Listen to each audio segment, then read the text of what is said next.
Hello everyone. आज के इस वीडियो में हम लोग देखने वाले हैं Bihar board class 8 English chapter number 5 radiance का जो हमारा बुक है इंग्लिश का, उसका चैप्टर 5 1 2 3 इस अध्याय को आज हम लोग पढ़ेंगे इस वीडियो में, साथ ही इसका अर्थ भी समझेंगे। तो चैनल पर नए हैं तो चैनल को सब्सक्राइब और इस वीडियो को लाइक कर लीजिएगा। तो अब हम लोग पढ़ेंगे वंस। वंस का मतलब होता है एक बार। Once there was a rich and powerful king. एक बार एक अमीर और पावरफुल मतलब शक्तिशाली शक्तिशाली राजा था। एक बार एक अमीर और शक्तिशाली राजा था। ही थॉट, थॉट मतलब होता है सोचा। वह सोचा करता था डैट कि no one in the world, world जो देख रहे हैं इसका हिंदी होता है विश्व, was as powerful as he was. वह सोचा करता था कि हमारे जैसा इस पूरे विश्व में कोई भी शक्तिशाली नहीं है। But he told no one about it, लेकिन इसके बारे में वह किसी को भी नहीं बताता था। One day he began to wonder whether other could guesses what he was thinking. ये बिगेन जो देख रहे हैं ना, बिगेन का मतलब होता है शुरुआत, ठीक है, और वंडर मतलब होता है आश्चर्य। एक दिन इसलिए वह जो है ना उसे आश्चर्य में पड़ गया, ठीक है, कि गेस मतलब अनुमान लगाना। आश्चर्य में पड़ गया कि हम जो सोच रहे हैं क्या उसका कोई अनुमान लगा सकता है।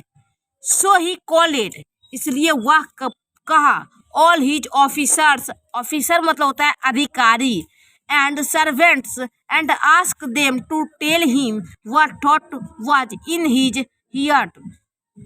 इसलिए वह अपने अधिकारी और नौकरों से कहा कि और पूछा कि क्या तुम सब जो है मेरे हृदय की बात, मेरे मन की बात को जो मैं सोच रहा हूँ, मेरे हृदय में मैं क्या सोच रहा हूँ इसका पता लगा सकते हो। इसका पता लगाकर मुझसे कहो। आगे है many of them made guesses. Guesses मतलब होता है अनुमान लगाना। बहुत सारे लोगों ने अनुमान लगाया, बहुत सारे अधिकारी और नौकरों ने अनुमान लगाए। But no one could satisfy the king with his answer, लेकिन जो राजा थे वह किसी के भी आंसर के, किसी के भी जवाब से संतुष्ट नहीं हुए। आगे है then the king ordered his minister to find someone who could guesses his thought.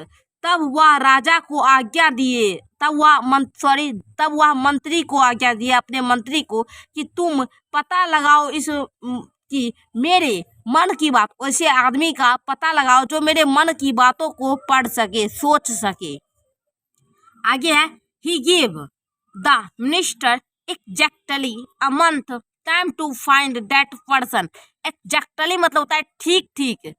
इस काम को करने के लिए वह मंत्री को ठीक ठीक 1 महीने का समय दिए, इसे पता लगाने के लिए, उस व्यक्ति का पता लगाने के लिए। The minister searched everyone. Searched मतलब होता है ढूंढना या फिर खोजना। मिनिस्टर जो था, मंत्री, वह सभी जगह ढूंढा। But he could not find anyone who could guesses the thought in the king mind. लेकिन उसे कहीं भी नहीं मिला ऐसा व्यक्ति जो राजा के माइंड में क्या चल रहा है इसका पता लगा सके।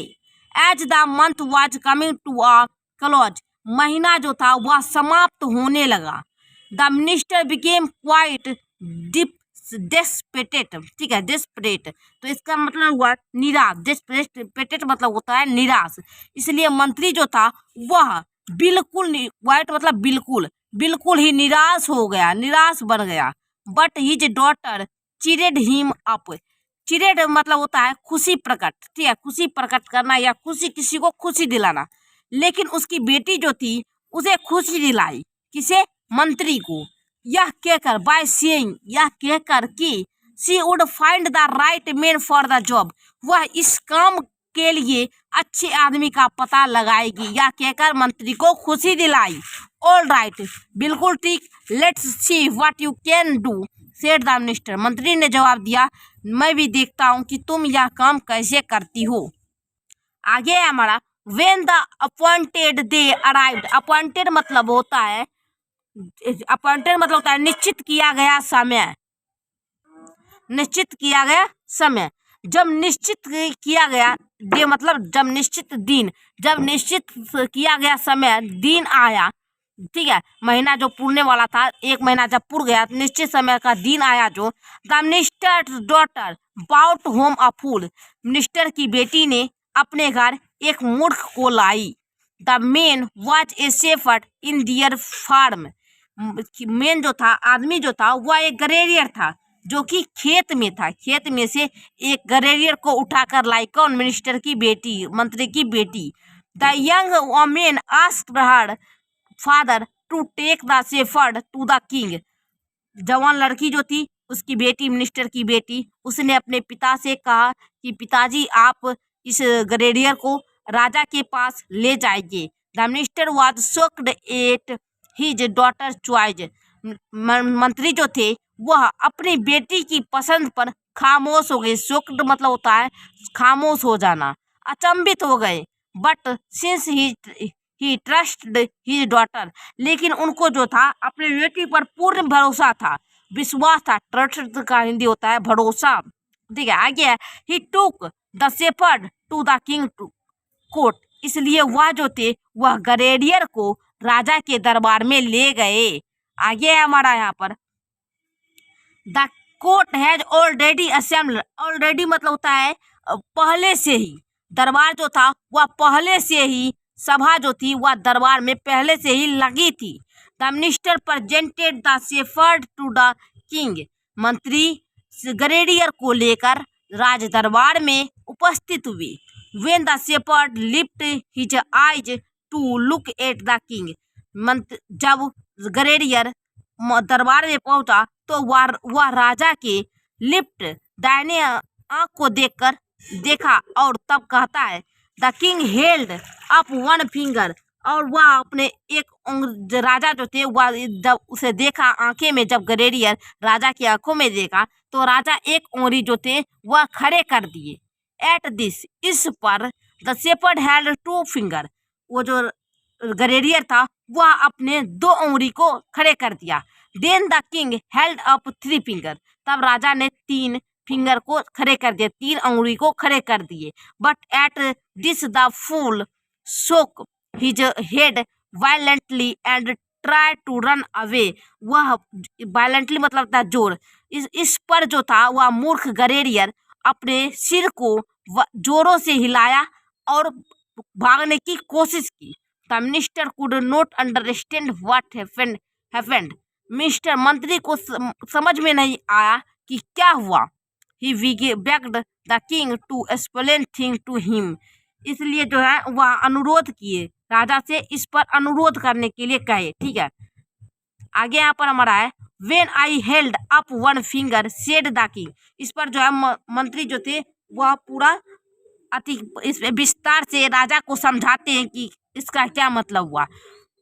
सेड द किंग, राजा ने कहे, when I held up one finger, जब मैंने, राजा समझाते हैं मंत्री को, जब मंत्री को समझ में नहीं आया क्या हुआ तो राजा समझाते हैं मंत्री को, जब मैंने अपनी एक फिंगर को उठाया, एक उंगली उठाई, I ask the man whether I alone was king, जब मैंने अपनी एक उंगली को उठाया तो वास्तव में मैंने सवाल किया था कि क्या मैं अकेला ही दुनिया में राजा हूँ।